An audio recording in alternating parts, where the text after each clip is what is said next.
e lendo e tal.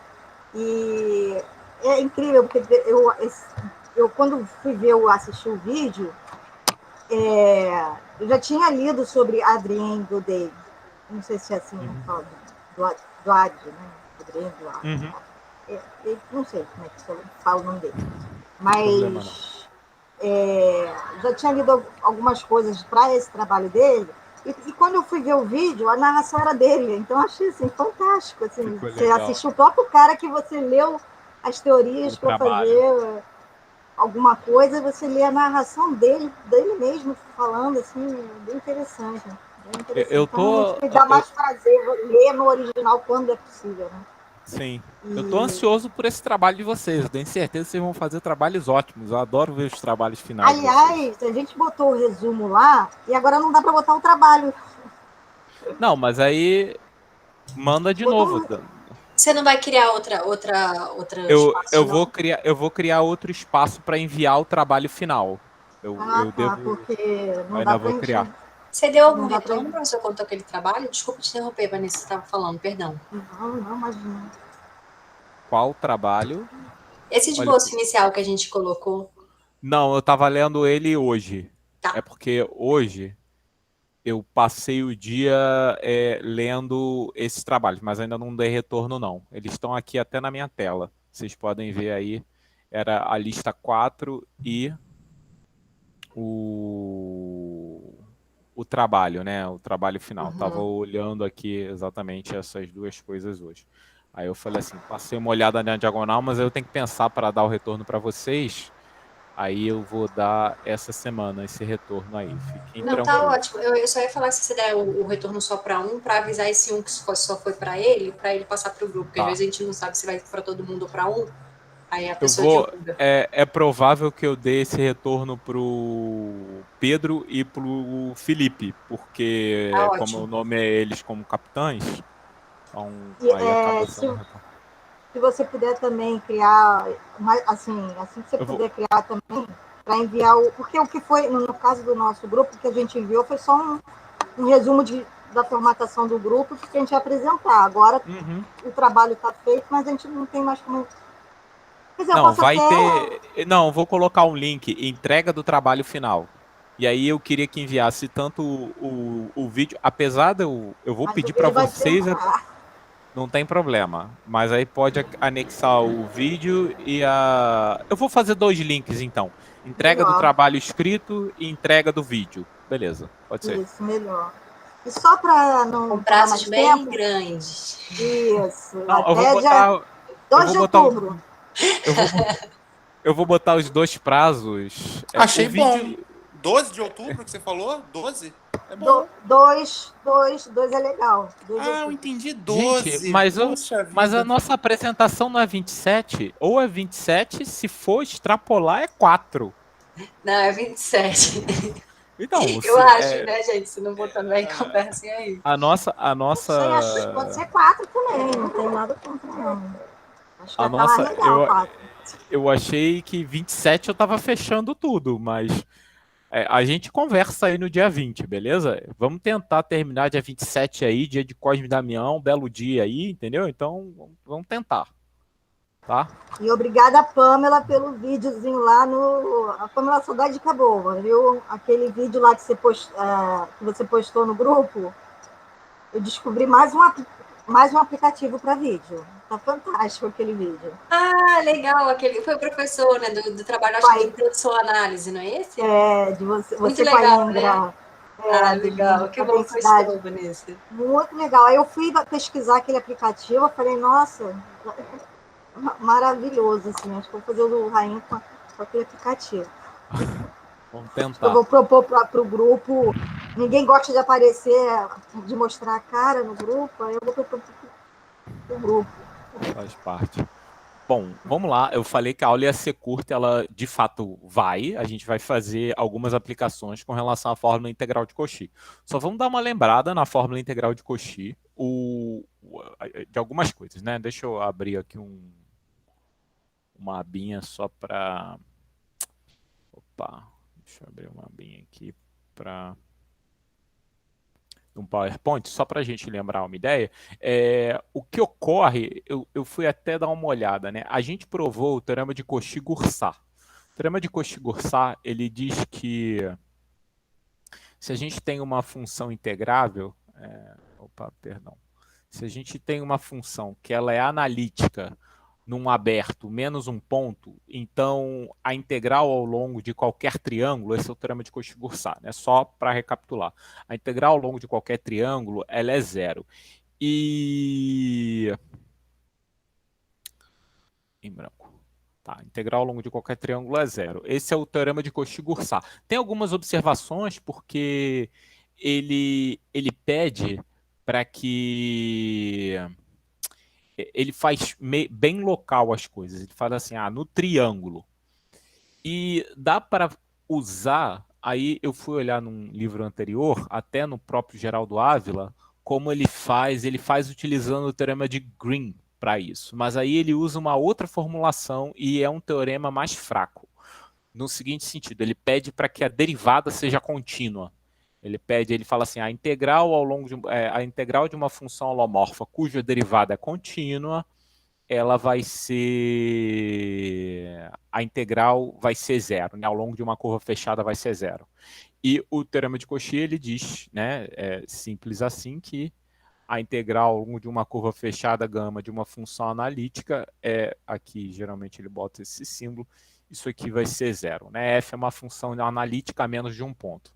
E aí, né, a gente andou um pouquinho, foi para a fórmula integral de Cauchy, a gente define o índice de uma curva gama sobre um ponto Z0 como sendo 1 sobre 2πi, né? 1 sobre 2πi, a integral de 1 sobre z menos z0 dz, né? De uma curva gama, né? Isso daqui vai ser o índice, a gente já comentou aqui que é como se você tivesse um determinado ponto Z0 aqui, gama é uma curva qualquer, né? Pode ser com autointerseção ou sem autointerseção, e esse índice aqui ele vai ser um número inteiro, que vai ser o número de voltas que essa curva dá em torno desse ponto. É claro que eu podia pegar, por exemplo, um círculo aqui que ficava girando em cima de si mesmo, entendeu? Com várias voltas aqui. Imagina que, sei lá, isso fosse elevado a i θ, tal que θ pertence a 0,8π. 8π. Beleza? Tá? 0,8π. Entenda que ele deu 4 voltas aqui, né? Que a cada 2π é uma volta, ele deu 4 voltas aqui. Em particular, o índice dessa curva fechada aqui, que a gente está definindo, né? Como sendo gama de θ igual a essa curva aqui, o índice dela é 4π, só para entender que ela deu 4 voltas, ela ficou girando ali em cima de si mesma, ela deu 4 voltas. Beleza, aí essa daqui, esse é o teorema de Cauchy-Goursat, aí a gente veio o índice, e aí finalmente a gente tem a fórmula integral de Cauchy, né, que se f é uma função analítica, tem que estar sobre as mesmas condições do teorema de Cauchy, né, f tem que ser uma função analítica no disco e ela tem que ser contínua até o bordo do disco, né? Isso é importante. Ela é contínua no disco inteiro e analítica no disco menos um ponto. Então, a integral ao longo de uma curva fechada que contém esse disco, né? A gente chega à conclusão que f de z sobre z menos w, isso daqui, 1 sobre 2πi, isso vai ser o índice, né? Gama é uma curva qualquer que tenha Z0 no seu interior, né? É importante, que tenha o conjunto W, né? Isso aqui devia ser. Aí eu apago e escrevo de novo. Desenhar, apagar, aí não é W aqui. Aí desenhar, escrever, aí aqui eu posso chamar de Z0, Z0. Isso daqui vai ser o índice da curva gama com relação ao ponto Z0. vezes f de z0, né? Então, assim, a gente tem que uma função analítica, ela passa a ter essa cara aqui, né? Então, assim, se eu chamar isso aqui de um w, onde um w pertencente a z, então isso aqui vai se tornar a função analítica, na verdade, ela tem uma forma integral, né?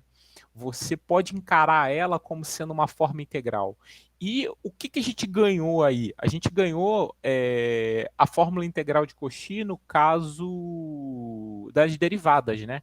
Então, assim, a gente consegue calcular a derivada de uma função analítica de forma muito mais imediata, muito mais rápida. A integral também, claro, assim, nesse contexto a integral seria imediata, mas a fórmula integral de Cauchy para derivadas também é muito interessante, que você tem m gama de um z qualquer, aí eu vou escrever aqui a derivada, né, a késima derivada desse cara aqui em z, isso vai ser 1 sobre 2πi, a integral, depois a gente vai lá verificar direitinho, né, de f de, eu vou chamar isso aqui de w, onde você vai pegar w menos z elevado a k mais 1, né, dz, dw.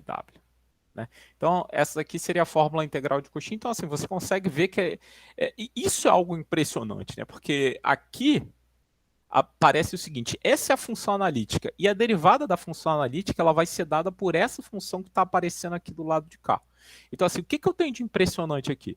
Eu tenho de impressionante que uma função que admite que seja holomorfa, ou seja, analítica, ela vai ser, na verdade, de classe C infinito. Né? Toda função analítica ela é de classe C infinito, por causa dessa fórmula. E todas as derivadas dela são dadas por essa característica aqui. Então, estou olhando uma coisa relativamente simples na hora de calcular a derivada. E aí agora a gente vai começar a fazer, né, eu já disse que isso aqui já é algo impressionante, aí agora a gente vai começar a fazer, né, aqui a fórmula integral de Cauchy. Ah, faltou um negocinho aqui, ó, perdão aqui. Isso aqui faltou, aqui é um k fatorial, claro. K fatorial, bonitinho. Beleza. Então, aí aqui, né, onde a gente escreveu a fórmula integral de Cauchy, exatamente aquela que eu tinha posto ali do outro lado. Bom, agora vamos para os 3 teoremas, né? Ó, concentração, grava a fórmula integral de Cauchy que eu estou colocando aqui, beleza? Então, essa aqui, fórmula integral de Cauchy, bonitinha. Então, teorema 1, né? 3 atos. Teorema 1, desigualdade de Cauchy. Desigualdade de Cauchy ela está dizendo o seguinte, ó, se f é uma função analítica, é claro que aqui eu estou fazendo as coisas no contexto de disco, né? É um contexto local. Se a f estiver definida num aberto qualquer, para cada disco que você consiga fazer isso dentro desse aberto, você consegue essas observações aqui, né? Você consegue esses resultados. Então, isso é num contexto local. Dá para provar tudo que eu estou fazendo num contexto local para um contexto global. Como assim? O global é que não precisa ser no disco, pode ser num aberto qualquer. Só que a nossa demonstração aqui no curso foi só no disco. Por quê? Porque eu tive que fazer uma escolha. Para falar da demonstração geral, eu precisava falar de um conceito topológico que a gente não vai entrar no mérito, que são homotetias e tudo mais, e aí, bom, enfim, preferi não falar. Ou eu, em vez de provar o teorema de Cauchy-Goursat, eu provasse só o teorema de Cauchy, né, aquilo que o Cauchy fez e não excluindo a ideia do Goursat. Na verdade, no ano que vem, eu acho que eu vou fazer diferente. Eu vou provar o teorema de Cauchy ao invés de Cauchy-Goursat, mas enfim. Eu achei que aqui, talvez por estar olhando mais o livro do Nilson, eu optei por essa abordagem, dessa abordagem completamente local. Tudo está acontecendo no disco. Perceba que tudo acontece no disco, tá? Então, mas pode ser estendido para um caso mais global. Então, ó, se existir, o que o teorema diz? Se f for uma função analítica ilimitada, ó, ela é analítica. Então, a f é uma função analítica no disco de centro z raio zero, beleza? E limitada no disco, certo? Isso significa que o módulo de Z é menor ou igual a M, a algum M, para todo Z. Então, todas as suas derivadas vão ser limitadas. Isso é impressionante? Assim, vocês podem até não achar.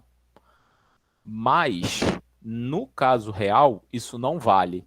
Se eu não me engano, não, é o teorema de Liouville ali. Mas, no caso real, isso não vale. Se a função for limitada, isso já implica direto que as derivadas vão ser limitadas? Não necessariamente, né? Eu acho que, de repente, a gente pode pensar... Estou pensando aqui, não consigo ver nenhuma função de imediato na minha cabeça.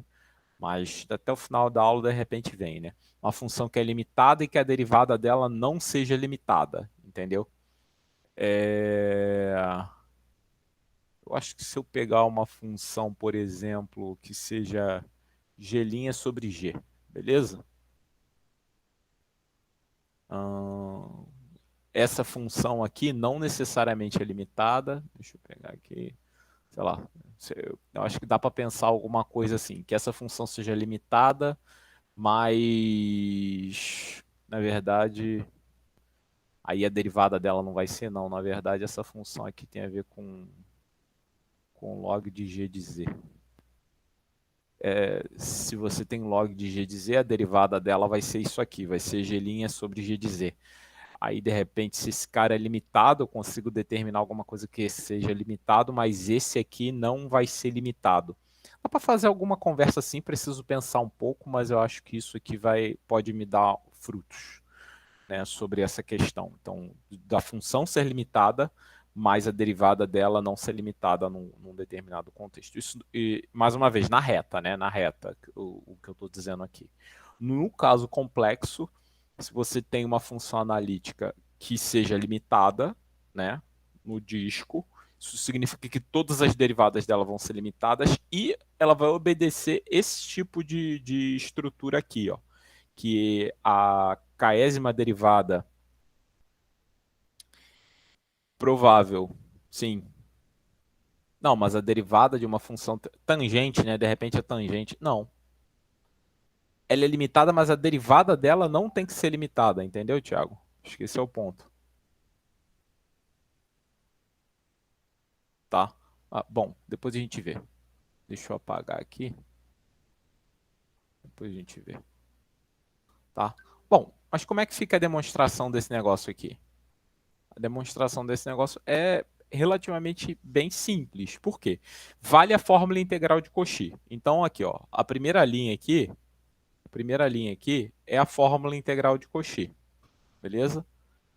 Então, a fórmula integral de Cauchy, ela diz para a gente que a késima derivada, como o disco unitário, está dando uma volta só. Então, o índice, eu tirei o índice daqui porque o índice é 1, que é uma volta só, né? A curva, né? Eu considerei um disco, você tem aqui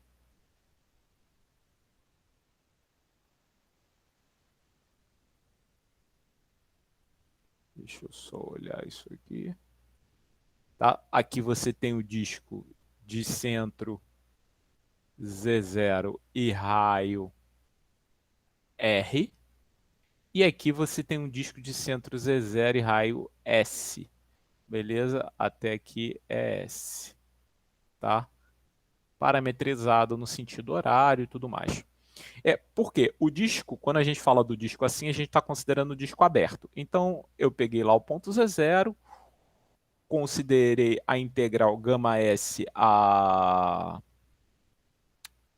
fronteira desse disco de centro zero e raio S, beleza. Fórmula integral de Cauchy vai me garantir isso aqui, ó, que vale isso. Bom, então a gente vai olhar para o módulo dela. Ó, o módulo dela aqui. A gente aprendeu que a integral do módulo é o módulo da integral. A gente aprendeu que a integral é menor ou igual, né? Integral de f gama é menor ou igual que a integral, que a integral de f gama. Correto? A gente aprendeu isso. Então, aqui, ó, desse passo para cá, é exatamente isso que eu estou utilizando. apliquei o módulo dos dois lados, e aí a gente passou o módulo para dentro.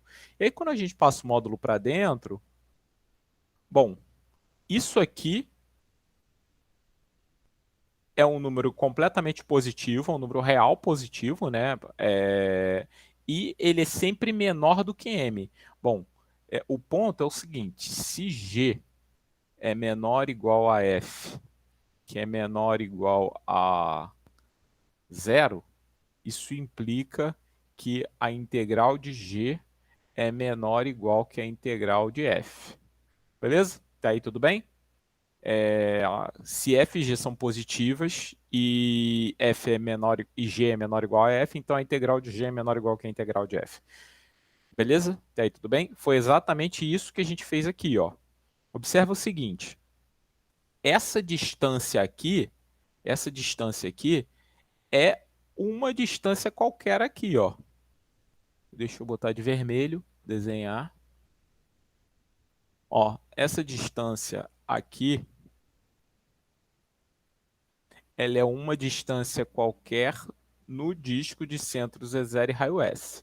Essa distância, ela é inferior ao comprimento do disco. Então, essa distância é inferior a S e o módulo de F é inferior a M. Beleza? Então, a gente aplicou essa ideia aqui, né, que se f e g são positivos, então a integral vai manter a desigualdade, beleza? Marcelo, como é que eu sei isso? A gente sabe isso do cálculo, tá? Como eu supus que a gente sabia as coisas mais básicas do cálculo, então a gente está meio que passando por cima desse cara. E aí, pronto, acabou. A gente vai ter aquilo que a gente quer, ó. Então, o módulo das derivadas ele vai ser menor ou igual do que uma constante m vezes k fatorial, dividido por s elevado a k mais 1. Integral do disco de centro Z0 e raio S. Então, o k mais 1 aqui vai, né, como é o comprimento de arco, isso está parametrizado aí pelo comprimento de arco, a gente sabe que o comprimento de arco do círculo aqui de centro 0 e raio S vai ser S, né? Na verdade, vai ser 2πs. Aqui, falha minha, aqui está faltando um 2π. Aqui está faltando um 2π. E aí, aqui, o 2π vai sumir quando passar para o lado de cá, né? Quando passar para o lado de cá, isso vai ficar S vezes 2π, certo? Aí o S corta com esse daqui e o 2π vai cortar com esse 2π aqui. Então vai ficar exatamente aquilo que a gente queria. Ou seja, essa é a desigualdade de Cauchy, que está dizendo para a gente que se f é uma função diferenciável, se f é uma função holomorfa, né, analítica, então cujo ela seja limitada, então todas as suas derivadas são limitadas. E são limitadas por essa constante que a gente está colocando aqui. Bom, seguindo aqui, gente, roteirinho de prova do teorema fundamental da álgebra. Passo 2, teorema de Liouville. O teorema de Liouville diz o seguinte: toda função inteira é limitada. Toda função inteira limitada é constante, né? Na verdade é isso. Toda função inteira limitada é constante. O que é uma função inteira? É uma função que é holomorfa no plano complexo todo, beleza? Uma função inteira é uma função que é holomorfa no plano complexo todo, ou seja, é analítica no plano complexo todo. Se é inteira e limitada, então é constante. Isso vai ser uma consequência imediata da desigualdade de Cauchy que a gente viu em cima. Por quê? Se ela é inteira e limitada, vale o seguinte, se ela é inteira e limitada, então para qualquer disco, né? Se ela é inteira e limitada, então, na verdade, a gente pode dizer que existe um M positivo, né? Existe um M positivo, tal que o módulo de F é menor do que M, correto? Para todo Z pertencente a C. E para todo disco positivo, para todo raio, certo? Vale essa desigualdade que a gente colocou aqui embaixo. Porque se você tem que esse é exatamente o caso da desigualdade de Cauchy.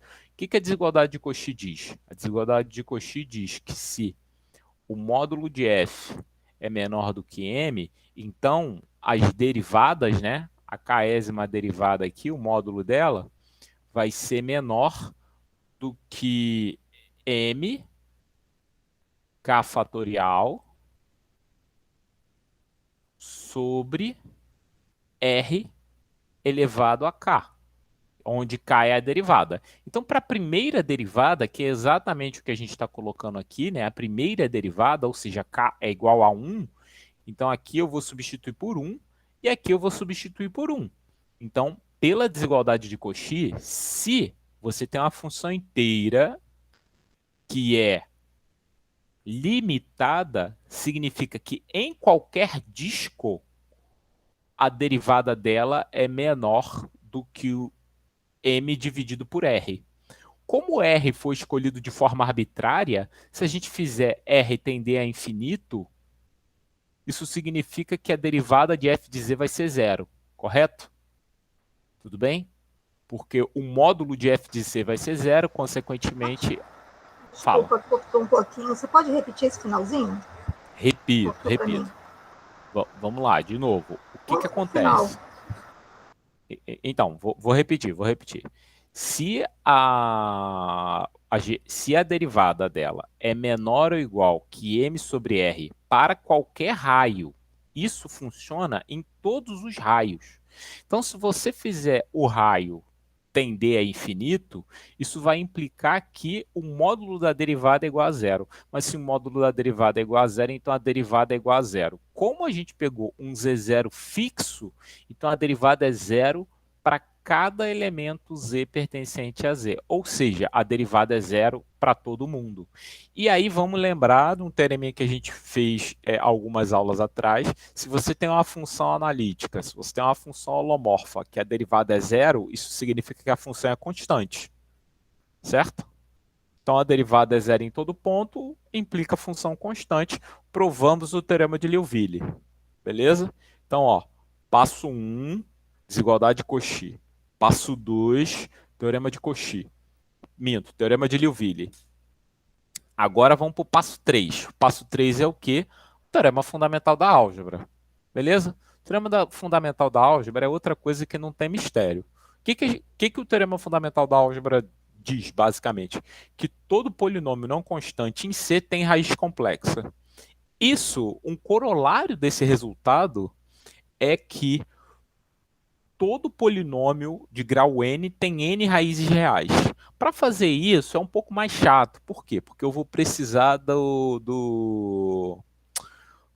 ai, meu Deus.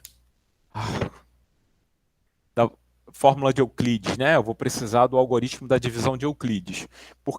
E indução matemática. Por quê? Tem uma raiz complexa. Aí, então, você vai dividir o polinômio por... Só para simbolizar, né? Se você tem um polinômio de grau n, né? Você vai dizer assim, grau de p igual a n. Então, ele vai ter n raízes complexas. Ok. Por quê? Você, em essência, é um corolário desse resultado. Porque por esse resultado, você tem que existe um Z1. Aí você vai fazer o quê? Então... P vai ser igual a Z menos Z1 vezes Q. Entende? Assim, por que P tem essa forma aqui?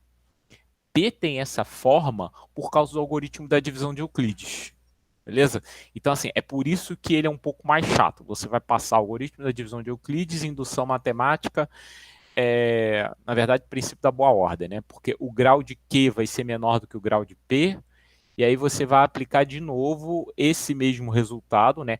Q é um polinômio complexo, então ele tem uma raiz complexa, o grau dele é n menos 1, e aí você vai aplicar de novo. Então existe um Z2 tal que vai ser igual a Z menos Z2 vezes um Q2. Vou chamar isso aqui de Q1, Q2. Bom, então P, isso significa que P vai ser igual a Z menos Z1, Z menos Z2 Q2. Então, mais uma vez, isso é dizer que um polinômio de grau n possui n raízes complexas é uma consequência desse resultado aqui. Esse resultado é, de fato, o teorema fundamental da álgebra, beleza? Então, assim, que eu lembro que quando eu perguntei para vocês qual era o teorema fundamental da álgebra, lá na nossa primeira aula, muitos de vocês me disseram esse resultado, né? Que assim, todo polinômio de grau n possui n raízes complexas. Isso, em verdade, é uma consequência do algoritmo da divisão de Euclides e são três coisas: algoritmo da divisão de Euclides, princípio da boa ordem e esse resultado, beleza? Porque você vai descer, né? O grau de Q1 é menor do que o grau de P, que é menor do que o grau de Q2 é menor do que o grau de Q1. Você consegue fazer um Q3 que é menor que o grau de Q2, e aí assim sucessivamente. Então você vai chegar a algum momento que você vai ter um menor grau que você não vai conseguir descer mais. E esse cara vai ser o grau 1, né? Digamos assim. Que você não vai conseguir, ou o grau 0, né? Então, beleza. E se é um polinômio de grau 1, ele já é imediatamente z menos z0. Beleza? Então, é alguma coisa do gênero. Então, essa é a jogadinha para fazer o teorema fundamental da álgebra da forma que vocês geralmente apresentam ele na escola. Mas aqui, olha só, né? Eu acho que vocês já devem estar lendo, mas olha só como é que é o macete. Tudo que a gente não sabe resolver, como é que a gente resolve? A gente finge que a gente fala, bom, supõe que um polinômio não tem raiz complexa nenhuma, né? E aí, se ele não tem raiz complexa, qual é a jogada, né? Se ele não tem raiz complexa, então 1 sobre ele vai ser uma função analítica. Na verdade, vai ser uma função inteira. Porque se ele não tem uma raiz complexa, então a função 1 sobre P de Z é analítica. Né? Mais uma vez, se P não tem raiz complexa, ou seja, se você tem uma função complexa que não zera em lugar nenhum, isso significa que 1 sobre ela é também... Se você tem uma função holomorfa que não zera num domínio, então 1 sobre essa função holomorfa também vai ser analítica. Isso foi uma coisa também que a gente viu lá na parte de derivada. Né? Se f é uma função analítica e ela não tem zero, então 1 sobre f também é uma função analítica. Então aqui nesse caso, como eu estou supondo P um polinômio que não tem zeros, né? Ou seja, ele não tem zeros ali, significa que 1 sobre P de z é uma função analítica. Então, holomorfa no nosso caso. E aí a gente vai olhar para essa função aqui. Se eu conseguir mostrar que essa função é limitada, e aí essa é a jogada, se eu conseguir mostrar que essa função é limitada, pelo teorema de Liouville, ela vai ser constante, certo? Se você consegue mostrar que essa função f é limitada, pelo teorema de Liouville, né, o teorema 2 que eu coloquei aqui em cima, ela é constante. Bom, então eu acabei de mostrar que o polinômio é constante, que todo polinômio é constante em si. Contradição. Então, o que eu tenho que mostrar agora é que essa função f da forma 1 sobre p de z, ela é limitada. Bom, deixa eu ir para outra tela. Essa primeira parte da demonstração, né, chamar de primeira parte é quase uma heresia.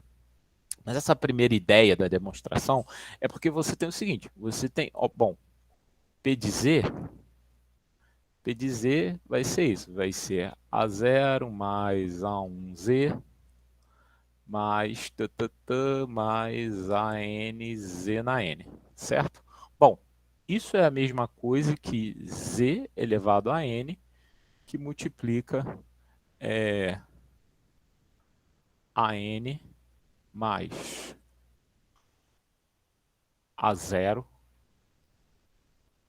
sobre Z elevado a N mais mais A1 A1 A1 não, AN menos 1 sobre Z. Beleza? Então, isso vale, certo? Assim, Z é isso. Então, se eu for olhar o módulo disso, então, olho para o módulo disso. Bom, o módulo disso é igual ao módulo de Z elevado a N. Aí é o pulo do gato, né? Por quê? Aí aqui você tem a N, mas e isso aqui, quando eu digo que é o pulo do gato, é porque isso é utilizado muitas vezes, tá, gente? Isso é usado muitas vezes e para várias coisas em matemática. Então, assim, é um pulo do gato, mas não é um pulo, nem um pulão, sabe? É só uma observaçãozinha.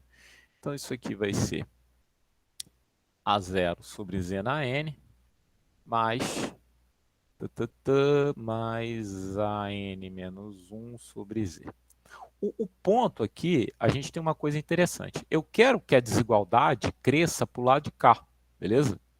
Se eu utilizar a desigualdade triangular que a gente conhece normalmente, ela vai andar para o lado reverso. Então aqui, como eu quero que a desigualdade triangular ela ande para cá, ou seja, eu quero que o que está dentro do módulo seja maior do que o que eu vou botar do outro lado. Então isso significa que eu vou fazer um trabalho de outro jeito. Ó. Z elevado a n, módulo de AN, aí eu vou fazer assim aqui, menos, né? Eu vou trabalhar com menos aqui. Menos módulo de A0 sobre Z na N. Aí aqui, assim, eu vou colocar já um módulo em todo mundo, mas é porque eu usei a desigualdade triangular de um jeito e depois eu uso do jeito tradicional, tá? Mas aqui, em essência, daqui para cá, eu estou utilizando aquela desigualdade triangular que é com menos, né? Que é o quê? É o módulo de A menos de B, isso é maior ou igual que módulo de A menos módulo de B. Na verdade, isso eu posso considerar assim, né? Só que aí tem um argumentozinho que eu vou fazer aqui, e aí eu não vou precisar colocar esse módulo grande aqui que vocês estão vendo aqui. Eu não vou precisar botar porque eu tenho um argumentozinho para não precisar botar ele. E esse argumento, eu sei que vocês nem devem ter visto.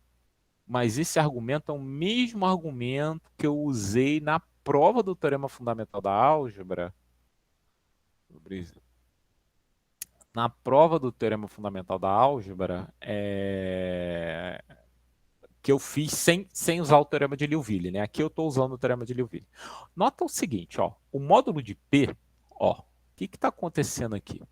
O módulo de P, você concorda que esse valor aqui ele fica pequeno? Isso aqui, quando o módulo de Z tende a infinito, quando o módulo de Z tende a infinito, isso fica pequeno, não me interessa. O lance é que o limite do módulo de P de Z, quando o módulo de Z tende ao infinito, vai ser regido por esse elemento aqui dentro, correto? Então, assim, isso fica pequeno, você tem uma constante, um cara que fica pequeno, e você tem um cara que está indo para infinito. Então, isso daqui, eu vou simbolizar aqui que eu estou fazendo. Eu vou escrever de vermelho. Eu botei de preto, mas eu vou fazer de vermelho aqui para ficar melhor, tá? Então, esse pedacinho aqui que eu estou rabiscando de vermelho agora, ele é uma constante positiva. Beleza? Ele é uma constante positiva. Isso aqui é uma constante positiva. Porque esse cara fica pequeno e aí eu estou sendo simplesmente majorado por esse cara que está aqui. É porque se isso ficar pequeno, eu vou ficar sendo majorado por esse cara que está aqui. Beleza? Então, quando o módulo de Z tende a infinito, então o próprio P de Z tende a infinito. Então, isso aqui, né? Módulo de P de Z tende a infinito quando o módulo de Z tende a infinito. Bom, mas se um cara tende a infinito quando Z tende a infinito, o que, que a gente pode garantir com o limite de 1 sobre módulo de P de Z quando Z tende a infinito? Isso aqui é quanto?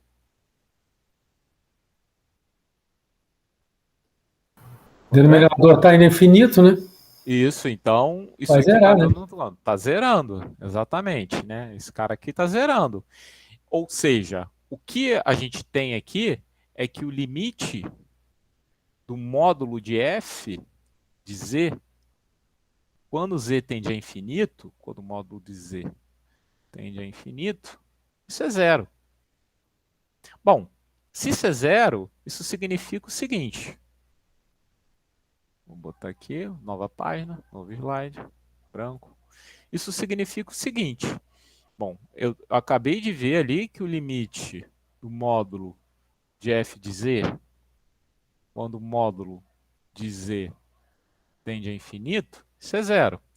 Ou seja, existe um R grande maior do que zero, tal que, se o módulo de z for maior do que R grande, o módulo de f de z é menor do que 1. Concordam? Então, vamos olhar aqui. Você tem um plano complexo. Você tem aqui um disco de centro zero e raio R. Se o cara está aqui fora, se o Z é um ponto aqui fora, é menor do que 1, certo? Agora, se o Z é um ponto aqui dentro, o que, que vai acontecer? Se o Z for um ponto aqui dentro do Origem, círculo, né? não, Inverno. origem ou qualquer outro. Se ele for origem ou qualquer outro ponto. Se ele pode ser qualquer ponto dentro do disco. O que, que acontece? F é uma função holomorfa no plano todo. Em particular, ela é contínua. E o disco de centro zero e raio R, ele é o quê? Compacto. Toda função contínua definida num conjunto compacto assume máximo e mínimo. Toda função contínua definida no conjunto compacto admite máximo e mínimo, né? Mas aqui a gente só está interessado no máximo.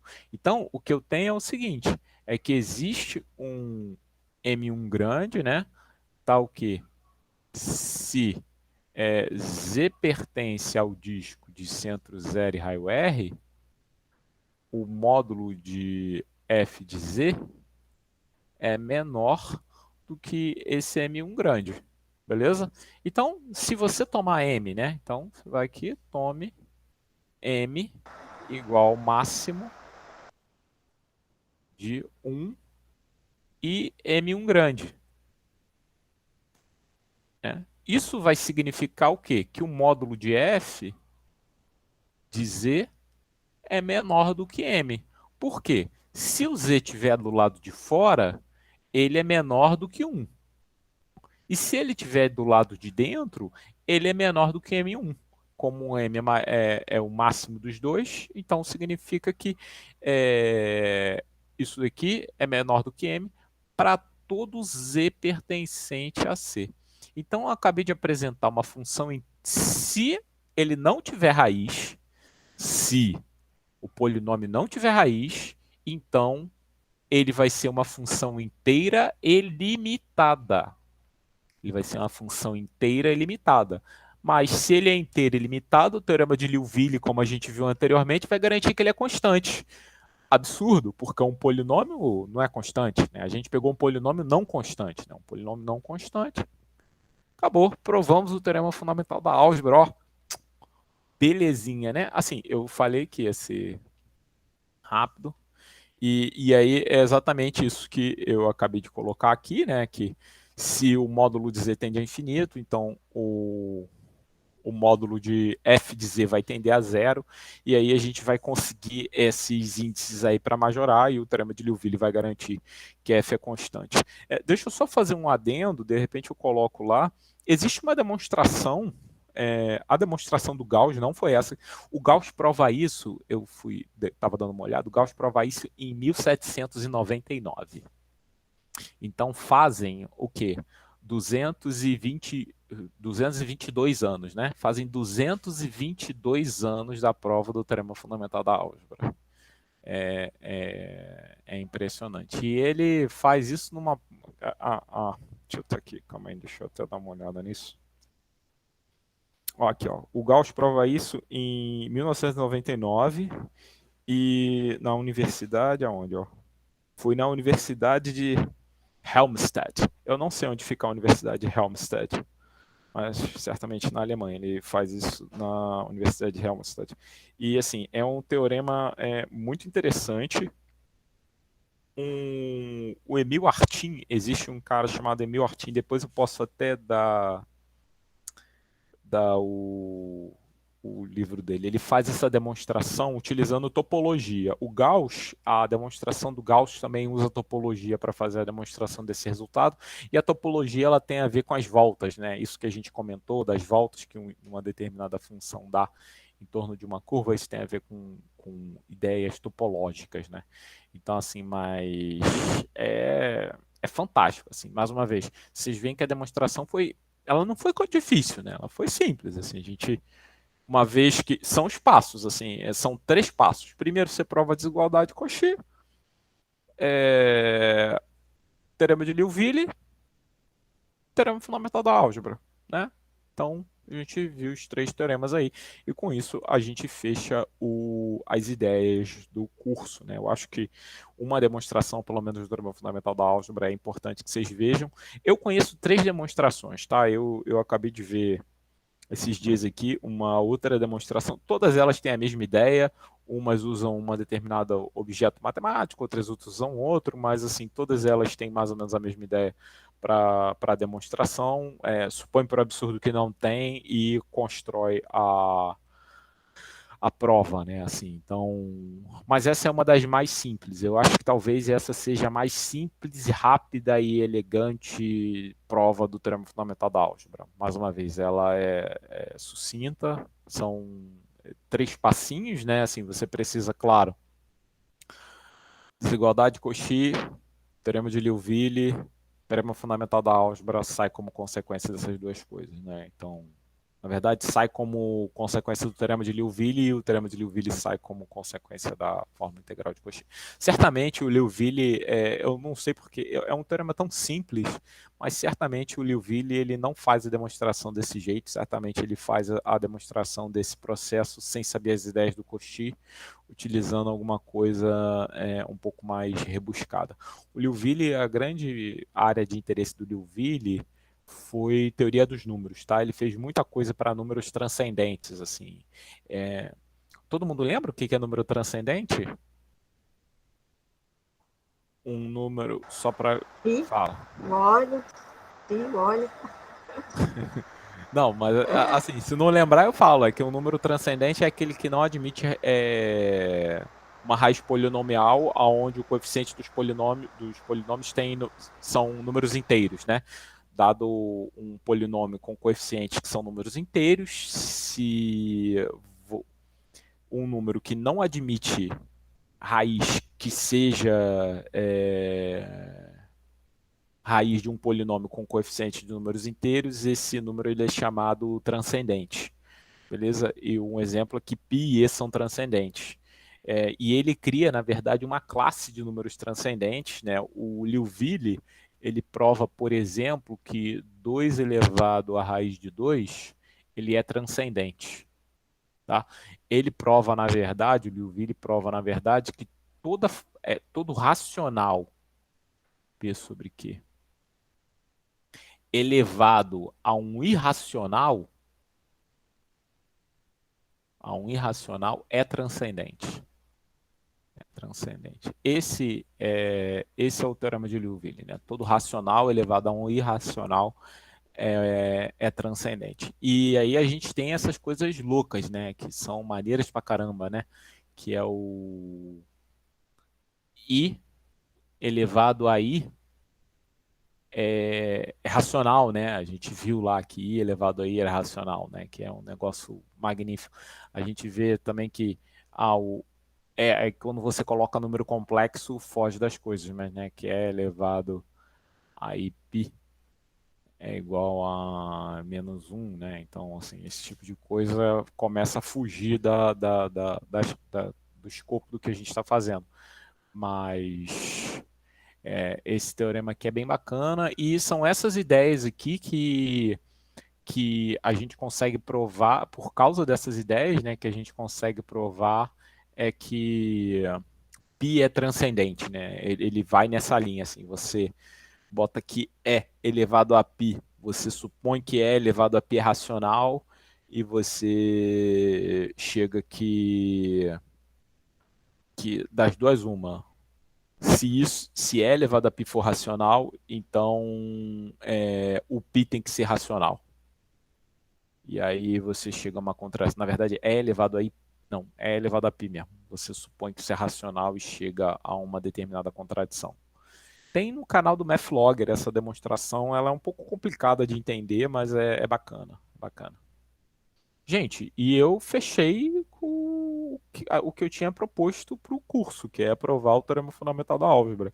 Assim, existem mais coisas sobre variáveis complexas, é claro que existe, até no próprio livro do Nilson, se vocês forem começar a dar uma olhada, ele vai para a parte de séries de potência, tá? Então, assim, o que vem depois disso? Seria séries de potência com as séries de Taylor e a série de Loran. E aí depois, série de Taylor, série de Loran, e aí vem o teorema de resíduos, né, que é como se fosse uma fórmula integral de Cauchy com outras características, tá? O teorema de resíduos, ele é uma outra versão da fórmula integral de Cauchy com determinadas características especiais. E isso geralmente é o que se vê na graduação, né? O que se vê na graduação, ele vai até um pouco além, vê um pouco o teorema dos resíduos, mas eu acho que o que a gente viu foi suficiente, assim, eu acho que não precisa ver mais coisas. Vocês têm alguma pergunta? Vocês gostariam de saber algum assunto que de repente não foi abordado? De repente a gente pode conversar um pouco mais sobre isso depois? Ou tá tudo certo? Acho que a gente podia deixar para a gente conversar um pouquinho mais na próxima semana, então, né? Tudo bem. Para ajustar um pouquinho e tal, né? E aí a gente também vai andar um pouco com o trabalho para poder, então, fazer um fecho. Beleza. Aí eu vou aproveitar essa hora da noite aqui para dar uma olhada no trabalho de vocês, caso vocês não tenham mais que me perguntar. O Boia falou alguma coisa no chat? Eu não vi, só vi que Quando você piscou perguntou de ali. números transcendentes, eu falei que eu estou dando isso agora em anéis. Ah, tá, legal. Porque a ideia de um corpo algebricamente fechado, né? Que assim, isso não era muito trivial, né? Assim, a existência. Os complexos têm muito mais gente do que necessário para álgebra, né? A álgebra só precisaria de um corpo que eles chamam de algebricamente fechado. O que é um corpo algebricamente fechado? É um corpo que tivesse todas as raízes dos polinômios. Não precisa ter todo mundo. Bastava todas as raízes dos polinômios só. Isso, pô, no videozinho que você passou pra gente lá do quebra-cabeça da álgebra fechada, achei maneiro essa parte, me tocou. Ah, bacana. Bom, então eu acho que é isso. Então, fechamos. Aí semana que vem a gente conversa um pouco mais tanto sobre o trabalho, tanto sobre a prova, se vocês quiserem. Tá? Beleza? Professor, obrigado. Não passou a prova não, né, Um Marcelo? abraço, então, pessoal. Repete. Boia, Você já passou a prova? já passei a prova. A prova tá lá. Tá lá na plataforma. Não tinha visto ainda. Aproveita para correr atrás aí. A prova já tá lá na plataforma. Quando você passou essa prova, Marcelo? Eu vi hoje, meus pendentes. Quarta-feira passada. Jesus Cristo, como assim? Calma aí. É porque 7 de setembro o povo tava empolgado, né? Sabia o que ia acontecer e tudo mais. Aí eu passei no dia 8. Assim, flopou, então passei. Deixa eu até parar de gravar isso aqui, porque... Meu Deus. Caraca, eu tô aqui viajando na maionese. Não,